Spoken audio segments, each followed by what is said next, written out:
He was considered one of the best wrestlers ever.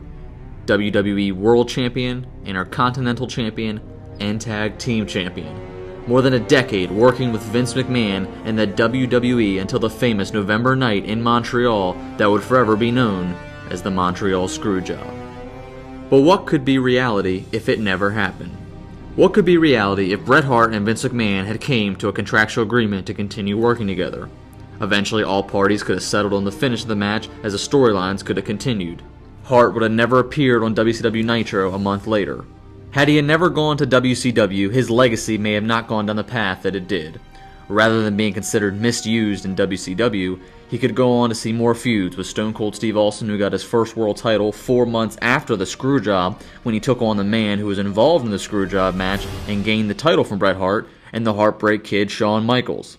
In reality, Hart could have been a part of some memorable feuds and stories with guys such as The Rock, John Cena, Kane, Batista, Randy Orton, and even the often dreamed up in-ring showdown with Olympic gold medalist Kurt Angle. But instead, December of 1999, any hope of that ever happening were put to an end after one swift kick from WCW's top draw, Goldberg, as it would lead to severe physical distress, retirement, and even a stroke.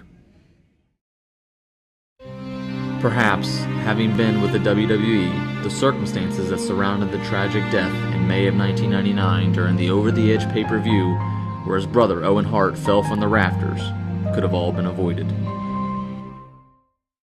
The start of 2010 saw Bret make a return back to WWE television and go into a match with Vince McMahon.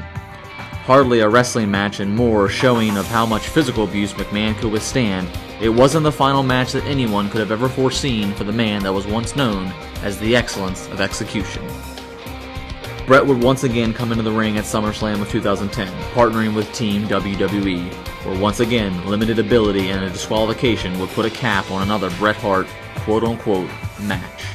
Bret could have continued with the WWE and been on some of the biggest cards in WWE history, even setting the bar for Shawn Michaels on having one last dance at WrestleMania. And what about Vince McMahon? After that famous night in Montreal, known to wrestling fans as the evil promoter that claims Bret screwed Bret. Many argue this is when the Mr. McMahon on-screen character was born. Had it not, we may have never saw the classic Austin and McMahon feuds on Monday nights.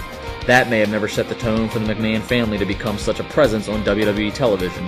And if Stephanie McMahon isn't primed to be an on-screen character in a storyline, does she ever meet and fall in love with Triple H and get married, instantly changing his life and career and the wrestling business in many ways?